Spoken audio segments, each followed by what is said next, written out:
le jeune barreau de Montréal organise sa 43e clinique juridique téléphonique les 19 et 20 octobre, offrant des conseils juridiques gratuits à travers le Québec.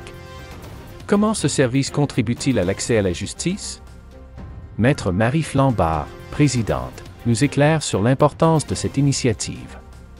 Le jeune barreau de Montréal, en partenariat avec le barreau du Québec et le Centre d'accès à l'information juridique, qui offre 2 fois par année, le temps d'un week-end entier, donc le samedi et le dimanche de 9h à 4h, des conseils juridiques gratuits par téléphone à l'ensemble de la province. Après, si on allait plus dans les détails, justement, les gens qui nous écoutent et qui auraient peut-être un intérêt, les types de questions qu'on peut poser, est-ce que c'est limité par des thèmes ou est-ce qu'on peut aborder toutes sortes de thèmes? Non, pas du tout, toutes sortes de thèmes. Nous avons donc des avocats et des avocates bénévoles disponibles dans chacun des domaines de droit, que ce soit en droit criminel, en droit de la famille, en droit de l'emploi, en droit du logement. Donc non, c'est pas du tout limité. Puis, concrètement, comment se déroule une conversation téléphonique avec un ou une avocate ou un notaire, est-ce que c'est des appels qui sont comme anonymes ou enregistrés? Comment ça se passe? Non, c'est pas du tout enregistré. Ça peut être 100% anonyme. Il y a des gens qui se présentent d'emblée, qui donnent leur nom, mais c'est pas requis.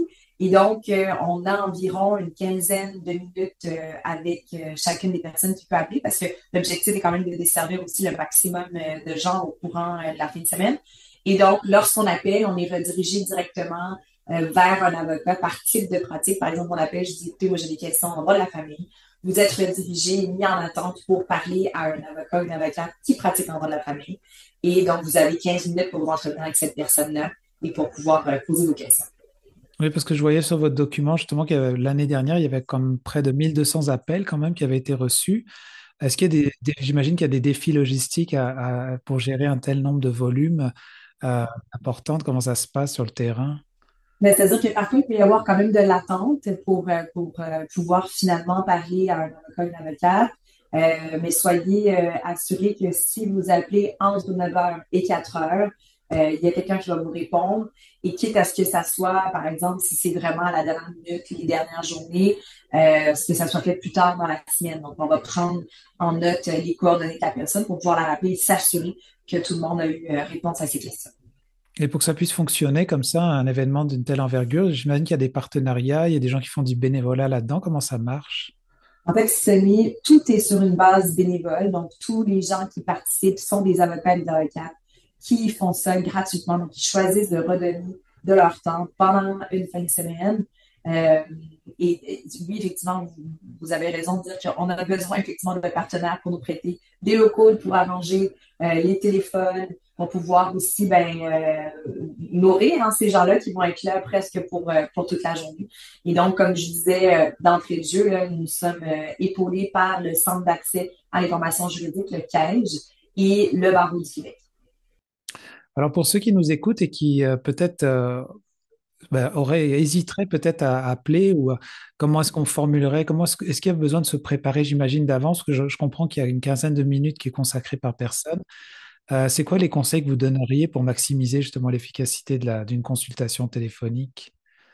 Si on prend par exemple un cas en droit du logement où la question serait est-ce que je peux contester mon avis d'augmentation de loyer et à combien est-ce que je devrais contre-offrir ce montant-là? C'est évidemment d'avoir les documents devant soi parce qu'il y a des délais donc, qui sont impliqués souvent, à savoir si donc, est-ce qu'on peut encore répondre à la bidocumentation? Donc, c'est sûr qu'en ayant le maximum de documents et d'informations devant soi, on gagne du temps.